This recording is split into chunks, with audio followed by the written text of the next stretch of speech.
What's up, guys? It's Tech9, and today we're going to be talking about how major watch companies are doing absolutely horrible things with their customers, such as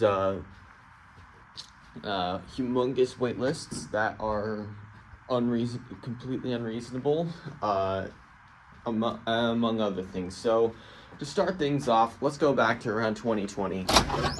During that time period, people were desperate to get their hands on watches, and the prices were and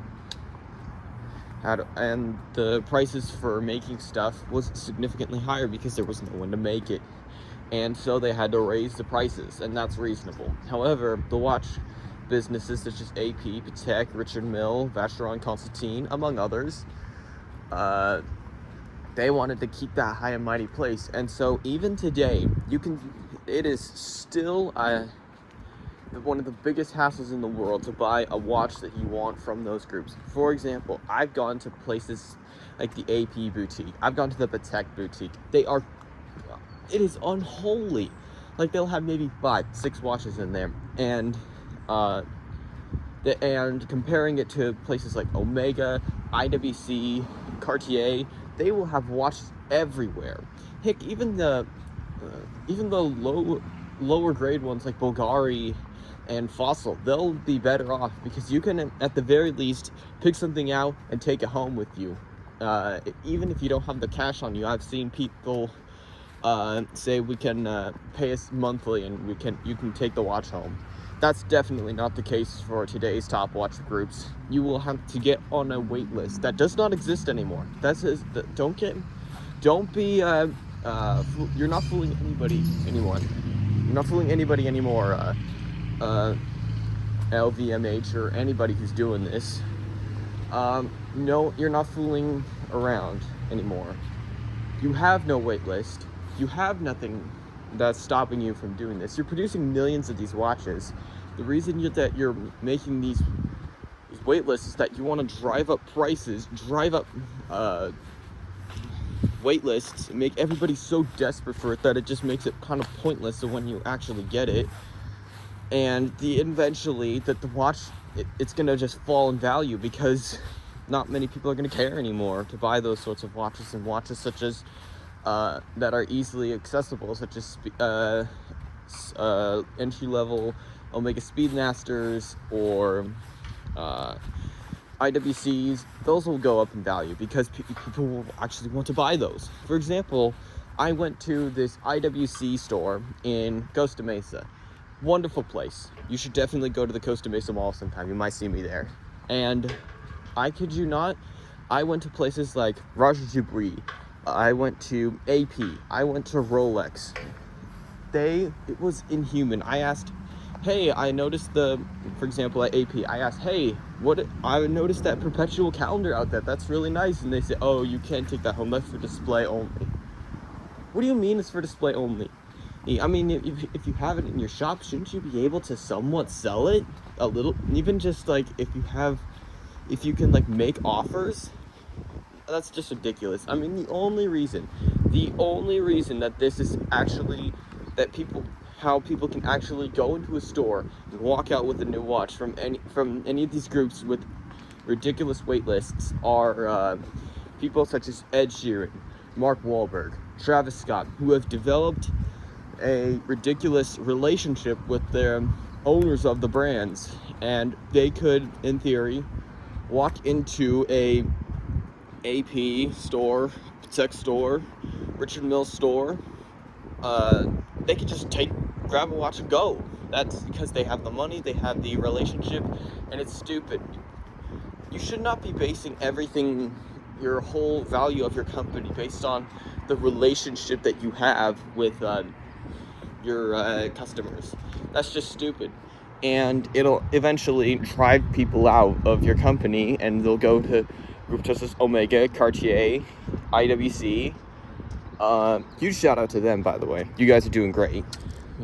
And while there are some watches that I get need to have somewhat of a wait list, for example, the VC222, that is one of the most desired watches in the VC group, and I get why there'd have to be at least a small wait list, but they can easily produce that. That's the thing. It's not as if well, it can be hard. We have a lot of technological advances, and it's pretty easy nowadays if you want to produce it with the right amounts of technology and whatnot.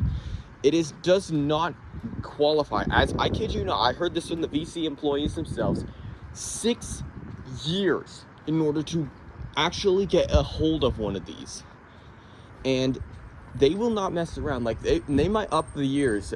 There's just more and more because, well, they can. They have enough money, they have enough time, they can just up the waiting list, while people such as soccer players, American football players, celebrities, rappers, they can cut through the line and just scoop up whatever they want, mainly because they've developed such a big relationship.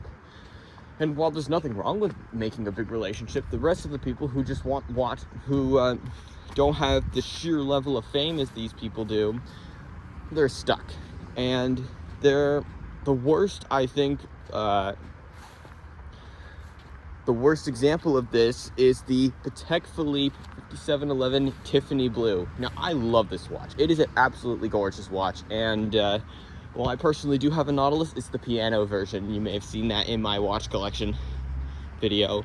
And there were people who had spent millions, I kid you not, millions of dollars on Tiffany & Co., and they could not purchase the watch. Like, they had made multiple attempts saying, hey, contacting Patek Philippe, saying, hey, we want to buy this watch. We've spent a lot of money and we've developed a good relationship. And they said no. The reason being, you have to be invited, and very, very, very few people are invited. If you are not somebody who can get recognized on the street and be mobbed, you're not going to be invited to this. There are so few exceptions that the only one I would say that was somewhat of an exception was Zach Liu. He is a content creator. He does watches himself. He was able to purchase the Tiffany Blue watch after the previous owner was unable to attain it, and I think he still, correct me if I'm wrong, but I think he still owns the watch himself. And however, if you look at the people who own this Tiffany Blue watch, it is the best of the best. You have Ed Sheeran, you have Mark Wahlberg, you have Leonardo DiCaprio, you have Sultans, you have Sheiks, you have Tommy Hilfiger, you have Floyd, you have James Harden. You have all these people that are just ridiculously wealthy, and there's nothing wrong with that, but they will not cater to people who are not mob famous. Like, if they are not mobbed in the middle of the road for it, no matter where, if even people see a glimpse and they race to it, they're not selling to them. And that, I think, if the large watch companies that do this continue this practice, eventually people are going to just say, you know what, let's just go buy an Omega or a IWC or Santos, because nobody cares. If you're going to have to wait 8, 6, 10 years just to buy one watch, no one's going to do that. No one sane who buys these watches. Of course, there are rappers who do that, and then they bust it down. But that's just absolutely horrid. That for example, Quavo, who busted down his AP Skeleton, which when I saw the video about it for Nico Leonard, huge shout out to him, I almost passed out, because that watch was worth over 200,000, probably now worth, or if it's in somebody else's hands, about 60 grand. The value completely tanked from it. Continuing on, people are not going to purchase AP or Rolex from the store anymore. They're going to buy it pre-owned. People who they're going to just immediately sell it, and then the secondary market will just take over. Nobody's going to care anymore about the actual dealers themselves, and groups like Pride and Pinion Chrono24, all these groups, they're going to profit the largest amount from this because from people buying and selling their watches on there. And the original boutiques and dealers and the company themselves it's gonna well tank. But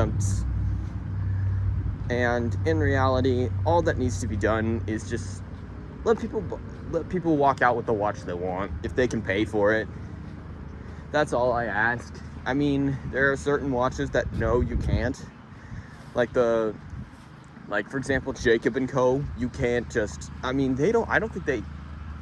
If they have a store available, like I've not seen a Jacob & Co. store anywhere, and I don't think that they could, because it's just such a risk to put out watches from them, because each one can, aside from the 5 time, none of the watches that they put out are even remotely considered lightweight.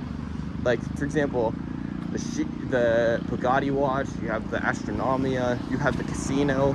I have only seen the Astronomia once, and I mean, I actually have worn it before, and it felt really cool, but it is such a ridiculous piece that you're gonna need security everywhere, and that's one of the risks for having those sorts of boutiques. And if there is security about it, security concerns about these watches, that I get. Just say we're putting most of our stuff online.